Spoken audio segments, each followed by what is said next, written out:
Hey guys, and welcome to the first episode of the 2024 season. Now, before I give you my team reveal, I know you can see it on screen if you're watching this on YouTube, but before I give you my team reveal, apparently if I say this at the start of the episode, it's most likely to happen. Please make sure to subscribe on either YouTube, TikTok, Twitter, Instagram, Facebook. I've got them all. Whichever one you're using to watch this on, just give us a like. Make sure to subscribe because I'm going to be posting stuff all year round and it's going to have the latest news. I post a lot of news on Twitter, especially the latest updates when it comes to match simulations. So we know which players are doing well, which players are playing in what position. It's going to be handy when it comes to picking your side. Now, this is a very early team reveal and I am in no way committing to this 100%. We haven't even had practice matches yet. But this is definitely a pretty decent first draft on... I think. I'm confident. I'm more confident coming into this year than what I was last year. Last year is a year that I really want to forget. I'm starting in the back line with James Sicily. His first name's James, right? Or did I screw that up? It is James Sicily. He's just a gun. 637k. He's Hawthorn's best player. He's their captain, and that's not going to change. And let's be real, Hawthorn, they could push for a final spot, but the ball is still going to spend a lot of time in defense for the Hawks. And honestly, Sicily is just going to be the guy that is going to be bringing the ball out of that defense. He's going to be the general there. He's also going to be the main man that they look to when the ball is being hurled into defense. He's just the main. He's the main guy. He's the main guy, and I can't see that changing at all. He's usually pretty good when it comes to his body as well. I know that he's had some injuries in the past. I think 2021 had a few injuries, 2020, but the last two seasons have been incredible. He seems to have gone past that. And honestly, I can't see him not being a top 6 defender at the end of this season as well, provided he doesn't get injured. Though he does seem to get suspended. Last year was very frustrating owning him when he got suspended, came back, and got suspended again. And yes, I held him through that first suspension for 4 weeks and regretted every moment of that. But I'm still going to start him this year. I just think that he's got a little bit more value than a Dacos. Dacos is just a little bit too expensive for my liking. And yes, I know that I usually like to pick players that I think are going to be keepers for the season. And I think Dacos is. But I just feel like his first few opponents they're tough. And I could see him maybe dropping to early 600k mark. So maybe I can get him for 30-40k cheaper after the first month of footy. Tom Stewart, he's a gun. He's a 5-time All-Australian winner, and I cannot see that ending anytime soon as well. He's going to be the main guy kicking the footy out when it comes to Geelong's kickouts. He's been doing that throughout the pre-season. There was a match simulation a little while ago as I go onto Twitter. When was that? It was sometime in January, and he was the main guy kicking the footy out when it came to their kickouts, but he was also the main guy when it came to pretty much everything to do with that defensive 50, but he's going to also be getting some midfield time. There's been a lot of talk over this preseason that he's going to be getting midfield time, though it's been at a very limited capacity over the preseason thus far. He still might get some. Now, hopefully it's not a permanent midfield role, and I really doubt that it is. I honestly really do doubt that it is, because midfield roles don't necessarily lead to a stack of points. We've seen with Doherty in the past, last year, we've seen with Short in the year before. When a player goes to the midfield from defence, it doesn't always equal a spike in scoring. If anything, it sometimes can be a negative when it comes to SuperCoach. And while I hope Tom Stewart doesn't have a negative impact on his SuperCoach scoring because of more midfield time, I guess we'll wait and see, but at the moment it looks like his regular defensive position's going to be the same. So I think those two are just pretty much lock-ins for me. I'm confident in them, and honestly, he's probably going to be the only Geelong player I'm starting. Hayden Young. Now, Hayden Young is a kid who I've been eyeing for a few years now. I actually owned him in 2022, and I did not regret it. I did not own him last year because I was scared away from his pre-season game, which was horrible. And I kind of regretted that as well because he was a decent player. He's 525k, and I think he's in line for a breakout. The kid is a former top 10 pick. 2022, he averaged 92. He looked pretty good and showed us his massive ceiling. 142 against the Hawks was huge, and 139 against the Tigers a few weeks later was not any less impressive. Then 2023 comes along, and people thought that this might be the breakout year. He didn't start off great. He was up and down. He wasn't terrible, but he was up and down. Then he was moved into the midfield. And this is where it's going to be a complete contrast to what I said about Jaden Short and Sam Doherty earlier, because he killed it. Absolutely killed it. He went into the midfield, and his last 4 games were 123 against Brisbane, so a decent midfield unit, 118 against West Coast, barely an AFL side, 113 against Port Adelaide, a pretty good team, and 111 against Hawthorn, who like to tag. So he's actually got a decent record in the midfield. So we've got a little bit of data there, and from all reports over the pre-season, he's going to be keeping that role. And that is really, really enticing. And I think that he could end up being a top 8 defender as a result. And I'm picking him. I'm taking the punt. I think this is going to be the year that he really breaks out and goes to that next level. Though, I just want to point out that Brayshaw and Sarong are definitely their Freo's top 2 midfielders. So he is going to be third in line at best, as Nat Fyfe is also killing it this preseason and going to be playing a lot of midfield. So if Nat Fyfe is fit, a dual Brownlow medalist, and Brayshaw and Sarong are probably their 2 best midfielders right now, where does that leave Hayden Young? It leaves him in 3rd or 4th place in the midfield pecking order, and does that mean that he averages a flat 100? It's not too bad as a defender, but I'm hoping that he's going to be getting a little bit more of a closer to a 110 score rather than a flat 100, though a flat 100 would be an improvement from the last couple of years. I guess we'll have to wait and see. For him to average a flat 100 or a little bit higher, the Dockers are probably going to have to be going for a finals position. Because if I'm picking their 4th best midfielder and expecting him to average over 100, it means they're winning more games than they're losing. Now, the other man that I like to have in my D4 is Chapman. Another Docker, but this Fremantle player is most likely going to be taking up the hole that Hayden Young is leaving in that half back line. Now, another player that was a first-round pick, he's now entering his 4th season. 2023 was a write-off. He had hamstring problems. He tried to come back. He just couldn't do it. He just couldn't get his body right. The kid can score, though. A 90 against St Kilda in round 1 and a 70 against North Melbourne. I know they're not incredible scores, but they're okay. Then, if you look back in 2022, this is where his scoring was actually pretty decent. And I did have him at the start of that year as well, and I really enjoyed it because he bumped up from 275k, which is not too dissimilar to the starting price he's got right now, and he went all the way to 423k. It's almost a 200k increase, which is pretty good. And he started scoring weekly scores like 80 against Adelaide, 101 against West Coast, 118 against GWS, 136 against North, a 76 against Collingwood, and a 77 against Melbourne. They're decent results. I know that, on field you're wanting a little bit more from your mid prices, but I think he's just under a mid price personally. Anyone under around that 250k mark, he's just a slightly elevated rookie. I mean, Harley Reid is in his first year and he's 207k. This guy's only 40k more, 45k more. Honestly, he's not that much more expensive, and well, you're getting a 4th-year player out of him. Honestly, Chapman, he doesn't have a huge ownership at the moment, and for me, he's kind of a smoky. I think that he's going to have a big year, and I couldn't see him not getting at least to that 400k mark, scoring okay while he's on your field, and then you upgrade him later. The other one's Zach Williams. Now, I think everyone's got Zach Williams. He's got a huge ownership at the moment. It's around 50%, and let's be real, it's going to increase further. He is 216k, so that's not that...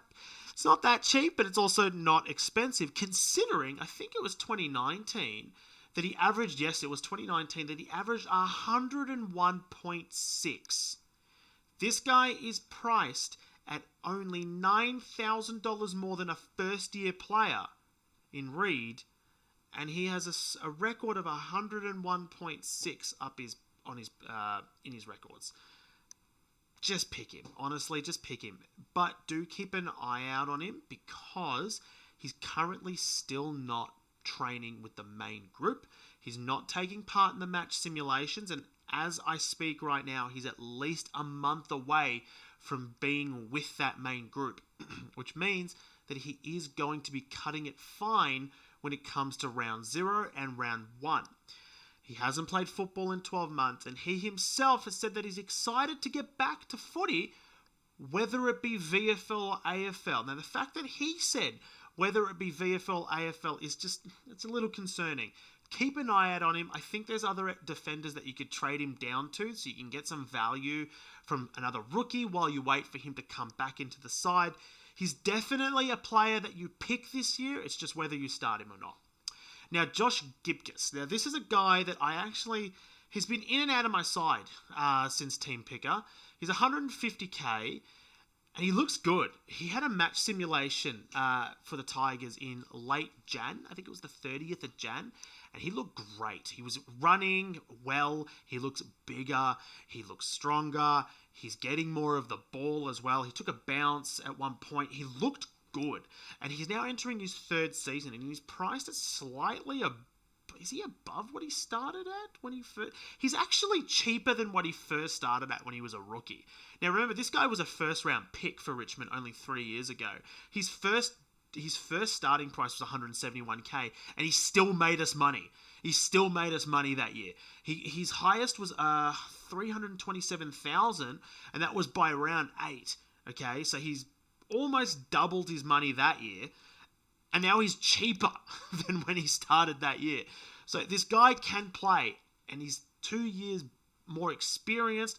2023 was a write-off. He had that hamstring problem, then he had some infections, and he just didn't play, and that's why he's so cheap. He's a rookie price player, but he's not a rookie. Just pick the guy. His job security is fantastic. He's going to play every week, and he's going to score well. Now, Zach Reed. Now, this is a guy that I'm a little bit excited about. He made his debut a few years ago, so he's been on Essendon's list now, 4 years? Played 1 game in 2021, played 7 games in 2022, and he played 0 games last year. So he's another player that's 4th year, but he's priced at 123, which is going to be a 1st-year rookie price, despite not being a 1st-year rookie player. Has been tearing the match simulations apart. Absolutely tearing them apart, and is probably, at the moment, a good chance to be firmly within their best 22. Zach Reed, pick him. Because right now, he's playing round 0, or round 1. Is Essendon playing round 0? He's playing round 1. He's going to play their first game, and unless he's injured, he's going to be playing their first game. And let's be real, he's playing on the half-back line, which is typically a decent position to be playing in when it comes to SuperCoach. So he's going to be scoring okay as well. Keep an eye out on this guy. He's firmly within my side. Now, Nick Caulfield. I don't know what it is with these first-round picks, but they just can't get a break sometimes. Caulfield was drafted way back in 2017 for the Saints. A first-round pick, and he actually has a decent scoring history as well. I think it was 2019? No, it was 2020. In 2020, he averaged 79.4 across 16 games.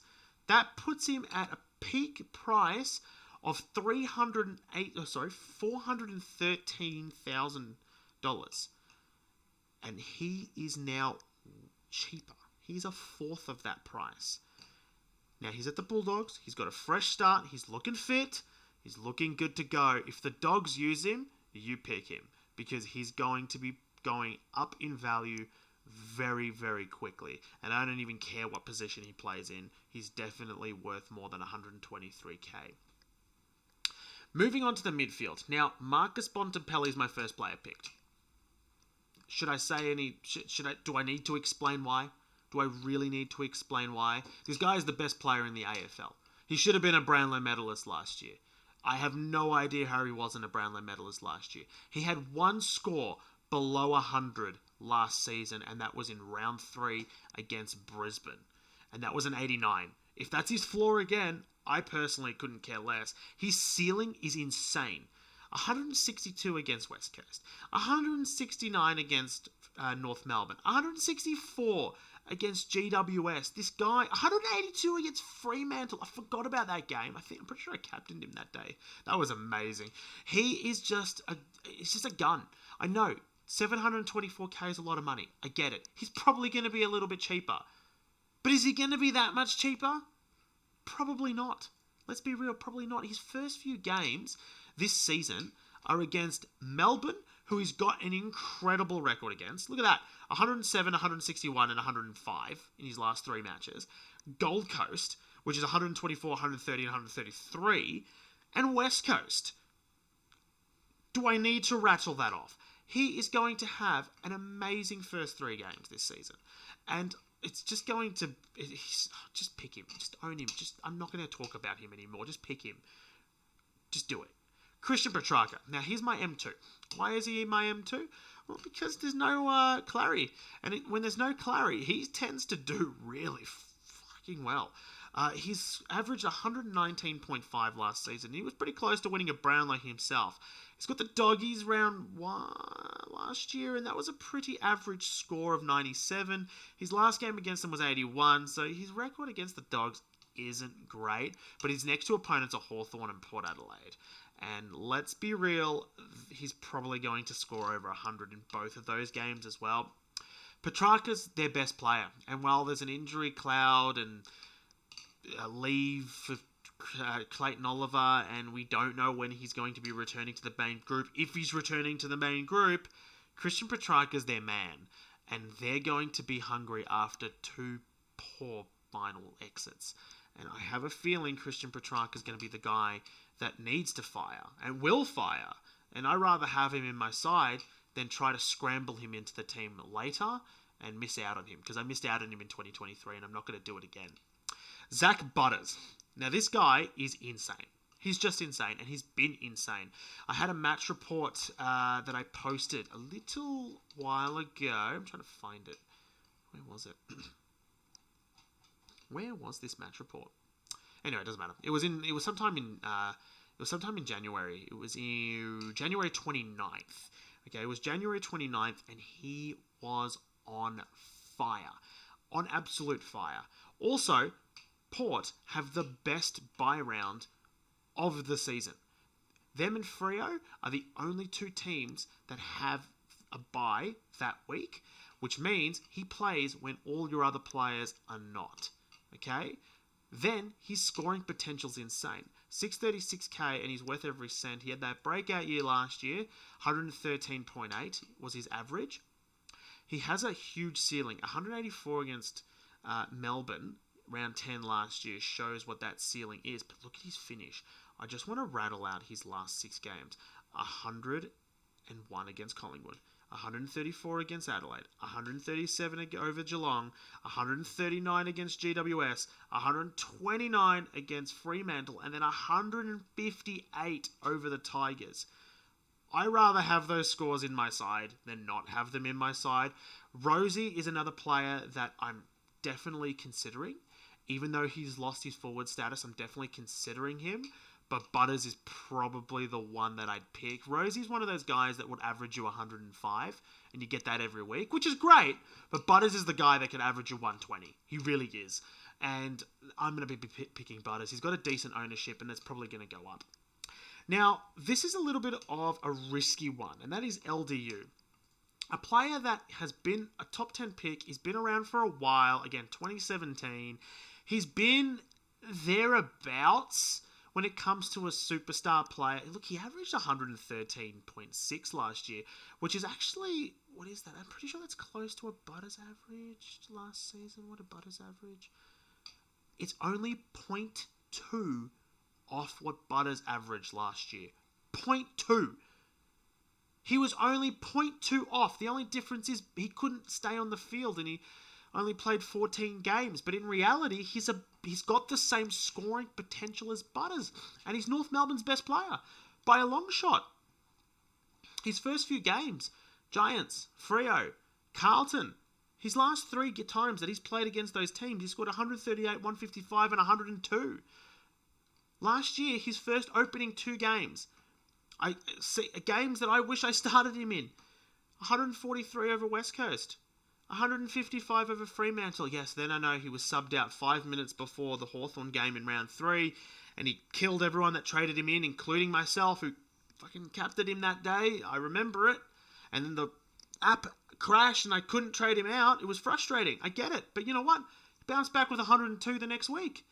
This guy can score huge. And I'd rather start him and then have to trade him out than try to trade him in later and then potentially trade him out again. I'm going to be picking him. I just like the guy. If he's fit, he's in my team. Brayshaw, now he's got the same upside as Butters, where he has no round 0 buys in the early games. He's also got the best mid-year buy.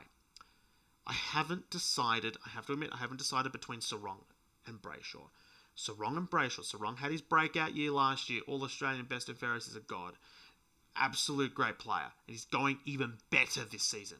Okay, based on his match simulation only a few weeks ago, he's firing. And he's probably going to be their best player. But Brayshaw's just that little bit cheaper, and he's probably not too far off when it comes to Sarong in terms of scoring. Now, we know what he can do in the past. He averaged 107 in 2021. He averaged 111 in 2022 and 109 in 2023. He had a little bit of a dip, and that's because he had a few injury-affected games. But his ceiling's huge. 149 over Hawthorn, 134 over Geelong. We can see it, but it was his run home. When he finally got his body right, I just want to read out his scores from round... Oh my God. Basically, when he got his body right from round 8 onwards, because it was his start to the season which caused a lot of people to dislike him. 149. 88 over Sydney. I know, not great. But then 134, 127, 107, 107, 129, 80. Poor. But look, let's be real.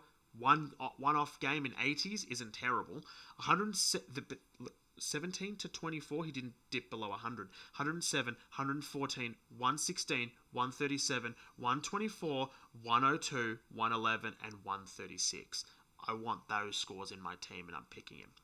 Matt Rowell, this is his year. I'm confident this is his year. He's been working on his pace. He's got a new system. Damien Hardwick does not like to tag. He lets his midfielders do what they do best, and that is win the footy. He doesn't bother tagging, and that is great for someone like Rowell, who is often put up against opposition players, and it affects his SuperCoach scoring. Last year, he averaged a flat 100, I believe it was, 102. It was his first solid year. It was a first really good solid year. His 2022 season was his first non-injury affected year. 2023, he took it that extra level, and I think 2024, he's going to go one step further. Damien Hardwick, they've got a new game plan. They're spreading that midfield out. They're allowing players to have more rest time. They're allowing more players to get more midfield minutes, which is going to mean Rowell is going to he's just going to be a little bit fresher, which each and every contest. He's working on his pace over the preseason as well, which means it's just going to be that little bit faster. Honestly, this guy has so much talent, and I can seriously see him averaging 105 to 110, and I'm picking him. Now, McKercher, I believe is his name. He's North's top pick for the year. He's going to be playing off half back. Kid's incredibly talented. He can find the footy. We saw what Sheasel could do in his first year in a similar position. Just start him. I don't need to say any more. Now, Sin. This is the rookie that I've got a little bit...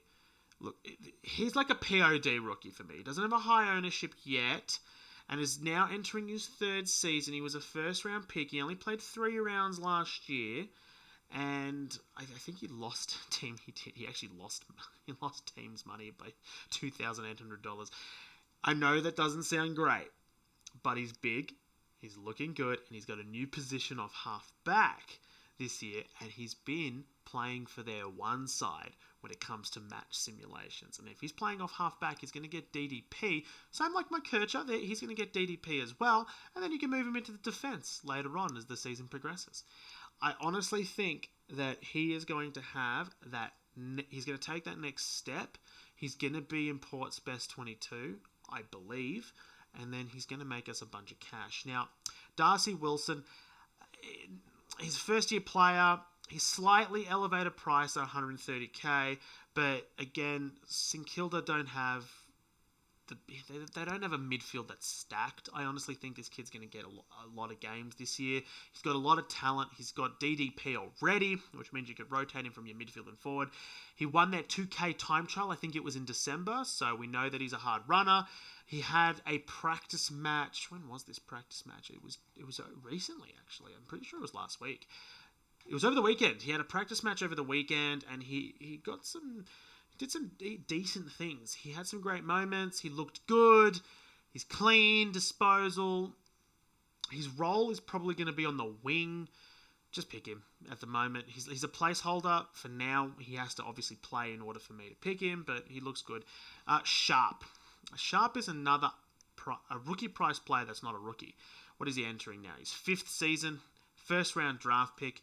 He has never had a high ceiling, by the way. 65, I think, is his best average in 2021. It is. Didn't play in 2023. He actually wanted to leave at the end of the 2022 season and go to Freo, and Gold Coast denied him. He clearly did not want to be at Gold Coast last year.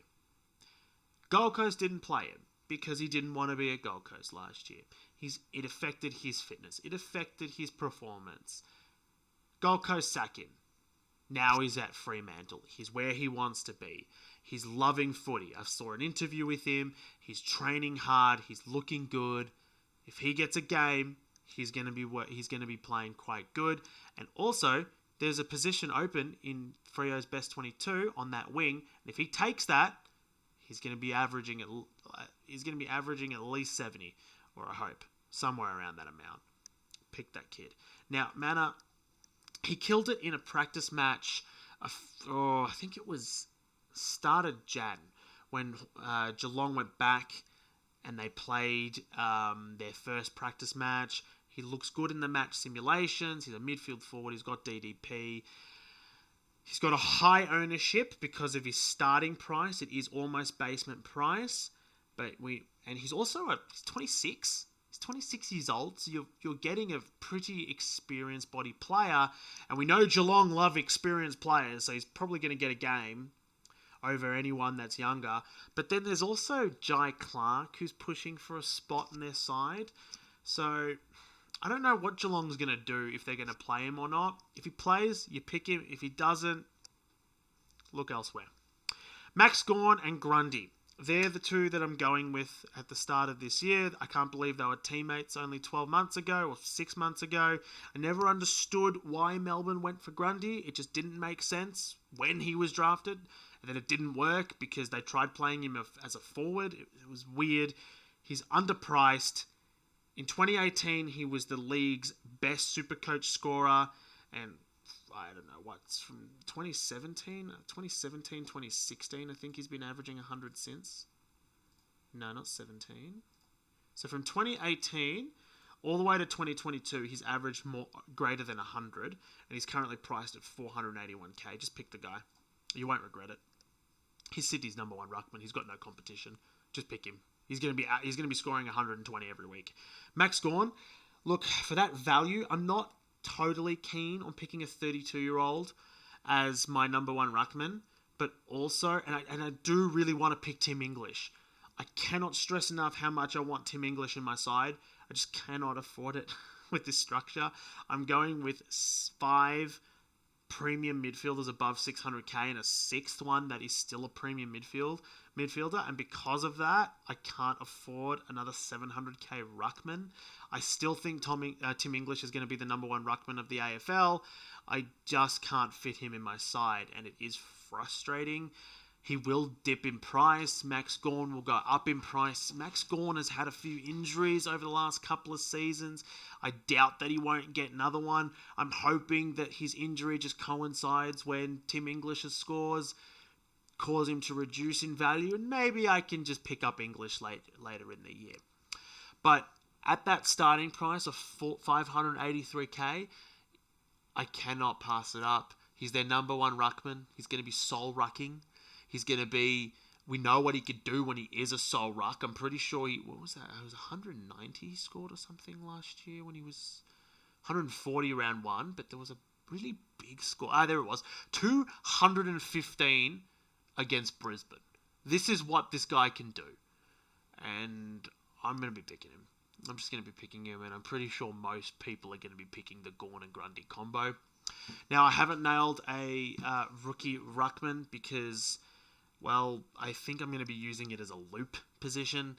I've got Malley at the moment, North Melbourne. North Melbourne are playing a lot of Sunday games, which means I can use him as a loop late in the week.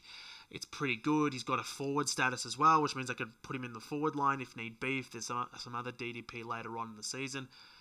I haven't obviously chosen that. I think he's got a 60% ownership as well, Malley. So I have a feeling a few coaches are going to be doing the same thing. But I'd rather be making coin from my midfielders and my backmen and my forwards because I know our forward line, I know is shit when it comes to premiums, but it's actually pretty good when it comes to rookies this season. So I don't want to be having a loop option in my forward line. I'd rather be making money from it because I think that the ruck is going to be a little bit scarce when it comes to ruck rookies. Yes, you've got Sweet, who's 153k, and he probably will make money at Port Adelaide, but he might make 100k if you're lucky because Soldo is going to be the number one ruck. And if Soldo's fit, Sweet's probably not going to be making you that much cash. And I want to start at least one loop. Now, I'm going with the weakest forward line I have ever gone with. Last year, I just want to point out that I had 5 premium forwards that I started. I started Taranto, Cogs, Rosie. I started Dunkley and Goulden last year. And this year, I've got 1 primo in my forward line. Complete contrast to last year. It is light, and I don't think I'm going to regret it, or I might regret it. Now, Harley Reid is my second forward. That's how light I'm going. He's F2. And you know what? It makes sense. The kid's going to be playing mostly a midfield forward role. He looks good. He played against Elliot Yeo in the match simulation reports. So the last 2 match simulations, which I've reported on Twitter, by the way, so do give me a follow there. He actually played in the guts, and he played on Yeo, and he smashed it. He absolutely smashed it. Yeo's been looking good too, by the way, but Reid's been looking better, and he's going to be a good scorer, and he's going to have some big spike games, and you want that. He's going to be making you at least 200k this year. Flanders is my F1. For those watching this on YouTube, you can see that Flanders is my F1. He's got DDP, he's 494k, but like I said with Raul, Gold Coast are going to have a rotation through that midfield, and it's going to allow for more players like Flanders to get midfield time. Last year, when Stuart Dew? I think it was Stuart Dew. When Stuart Dew got sacked and Stephen King came in as interim coach, the first thing the interim coach did was start to rotate more players through that midfield. Now, even Miller admitted it through the preseason, this preseason that is, that he is enjoying that rotation more and more. After, under Dew, really only going with Raul, Anderson and Miller as the primary movers and getting almost 80% of those CBAs. Now, Stephen King had that spread that was a little bit... It took the pressure off the Gold Coast main 3 mids, and it allowed someone like Flanders to bump his average up to 88, which is where he's currently sitting. But that's after he was played in the forward line in rounds 1 to 3 and round 8, which were pretty average results. It was an average of 44.3. He went back to the midfield in the VFL, smashed it. Dew was sacked, King was in, and all of a sudden, Flanders was playing midfield. And that's where he went nuts. His lowest score was an 81 against the Swans. Okay? His lowest score was an 81 against the Swans. His highest score was 130 against Carlton. 100 over the Hawks, 119 against Collingwood, a 96 over Port, the 125 that I mentioned against St Kilda earlier, 113 against GWS, the 85 over Brisbane, 91 against Adelaide, 81 over the Swans, the 130 and then 121 against North Melbourne. This is what the guy can do when he's given that midfield role, and it looks like he's going to have it again. Yes, this means I'm not starting McRae. Why am I not starting McRae? Well, because Beveridge likes to throw players around. One week, McRae's playing forward pocket. The next week, he's playing in the guts and getting all the CBAs. And the following week, he's playing in the ruck. We don't know where he's playing. And I'd rather just not go there until I physically see the scores. I still think McRae is going to be a top 6 forward by the end of the season. But I just think Flanders has a little bit more upside. And he's a little bit cheaper as well. I'm going to have McRae by season's end. But Flanders, I just see the positives there. And he's got a slightly lower ownership than McRae. So there's also the POD factor. McRae's got some issues with his hamstring too. So keep an eye out on him. I did have McRae, I have to admit, but the second the hamstring cut in was the second I took Flanders, because I also saw reports during the match simulation that he played in the guts all day and he got all the CBAs. So pick Flanders. Another player that I'm not starting is Miller. I'm going Rowell over Miller purely for a POD factor. I can't see Rowell and Miller averaging too dissimilar. I think with the emergence of Anderson and the even spread of midfield CBAs, with midfielders getting CBAs at Gold Coast, Miller will his previous averages in the 120s will probably be less, just that little bit lower, and I think Rowell can push for 110. So I'd rather the POD factor for now, but if I'm wrong, I can easily switch Rowell to Miller, and in round 2 before price changes, and not really, with 40 trades, why not take a bit of risk? My F3 is Dersma. Now, another top 10 pick at North Melbourne. He's got DDP, 193k. I'm actually concerned. The kid looks good in match simulations, but he has been playing primarily as a forward pocket. Yes, he's kicking goals, and that's great, but he's playing for North Melbourne. North Melbourne don't kick a lot of goals. And because North Melbourne don't kick a lot of goals, it means that he's going to have limited opportunities to kick those goals. And at 193k, it is highly possible that he could lose you money. Purely because of the position that he's going to be playing in. So he's not sold for me. He really isn't sold for me. So just keep an eye out on him. I don't know. I don't know. I just want to see his role against other teams.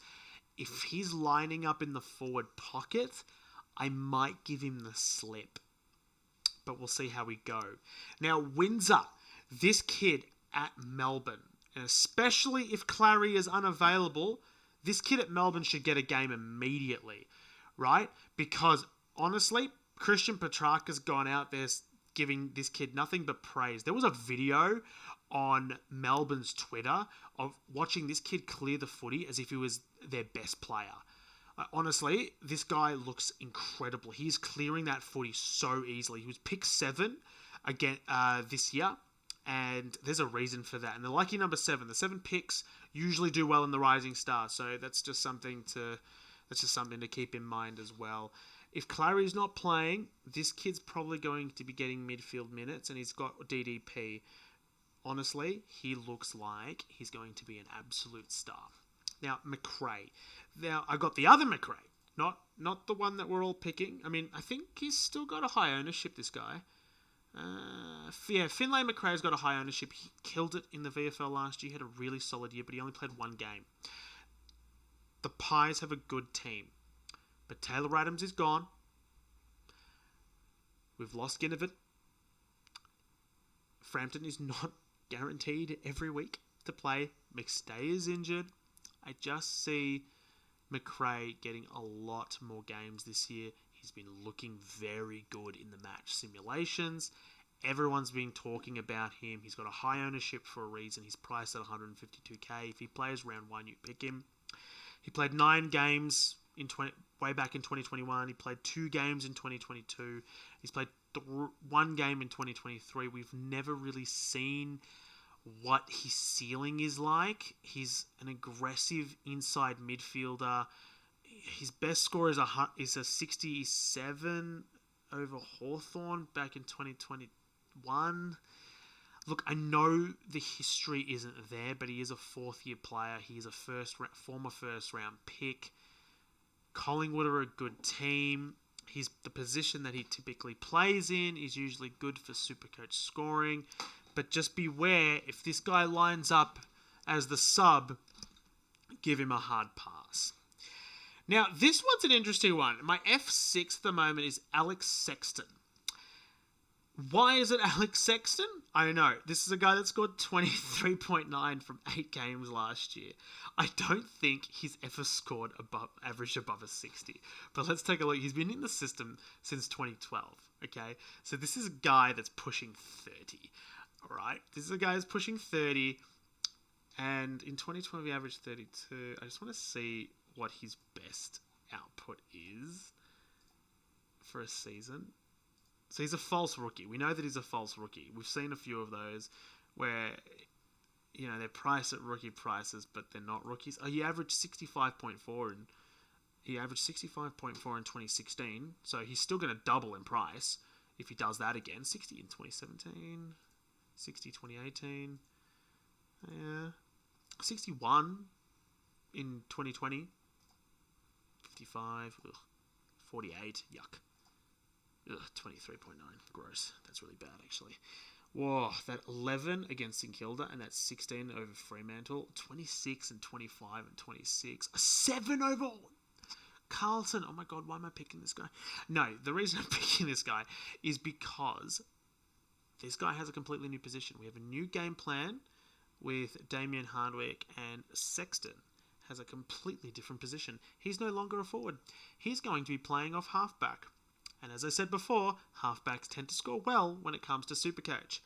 This guy's going to be playing halfback, and he's going to hopefully be averaging close to that 70 mark, which means that his score will double. Potentially even more if he can get a few spike games in. So we could potentially making 150k easy on this guy. And honestly, I'm just going to take the punt. Does not have a high ownership. As I said, I reported on Twitter a little while ago about his ownership, about his new role. So keep an eye out on him because he might not be within their best 22. That's the thing. The role's good, but it's only good if he's got the job security. If he doesn't have the job security, then sort of just pick someone else. Now, the other one I want to talk about is Cadman. He's the rookie that I've got on the bench. His job security should be good. He's the former number 1 pick. Last year didn't do great. He's actually at a discount because he was 207,300 last year, which is what Reed started on. He lost anyone that started him last year, 86 grand. He won't do that again. He's bigger. He's looking good. And the Giants are very impressed with how he's come into this preseason. And I think he's going to have a huge impact in that forward line. Will be one of those guys with job security that plays every week, scores okay. He's one of those bench players. I don't have a Giant as well. So I've got another even spread of players, which I always like to have an even spread. I like to try to get as many players from each team as I can, at least one. So when it's just what I like to do. I think I'm missing a player from Adelaide. I think that's the only team that Brisbane. I'm missing a player from Adelaide and Brisbane so far, but I've really doubled down on Fremantle players and North Melbourne players. Half my side of Fremantle and North Melbourne players. And that is purely because of the buy rounds, which is at the front of my mind. It really is. I've also got 3 Melbourne players who have around 0 buy, so that could be annoying. But Cadman is the one that I honestly think can take an extra step. He might make you 100k, and then when he does, you just dump him. Or he might be one of those guys you just hold all year, and he has bench scores, so at least you're never scoring a 0. It depends how you use him. Now, this is an interesting one. Bioga Nyon is a player that has been on Richmond's list since 2020. So he's going to be entering his 5th season on an AFL list. He made his debut in 2022. I was at the game. I watched it. He scored a 39. I think it was over Hawthorn. I was at the MCG that day. He looked athletic, and then he was dropped. I was actually disappointed. I thought he played okay, but He's didn't play at all last year. He's put on a bit of size. He actually looks like he's going to be the one that takes McKay's position in the side. He's left a huge hole in North Melbourne's backline. They desperately need a key defender. Pink was recruited as a key defender and looks good and has a chance to take that spot. Comden looks great as well as a key defender too. But Nyon, he's a bit cheaper than the other two that I mentioned, but he's been the one that's been playing for the ones in their match simulations at fullback, along with Comden, and Pink's been in the twos. So we'll see who gets that position. I'll pick Nyon if he gets it. If he doesn't, then I probably won't pick him. North Melbourne don't have the round 0 bye, so therefore these players are going to be playing throughout. This guy's a fifth-year player, so he's, as I said, a false rookie in a way. North have defensive injuries as well as the hole left by McKay. I think he's a good pick if he plays. But if Toby Pink plays, I might pick Pink as well. Pink was in my team until I saw Nyon was the number 1 backman. So, yeah. Anyway, that's my very early team reveal. There's obviously practice matches coming. There's more match simulations. There's a lot more footy to come. I will do a team reveal again before the season starts. But that's the early team reveal. Thanks for watching. Please make sure to subscribe on whichever channel you're watching this on. And if you're still listening, thanks for listening.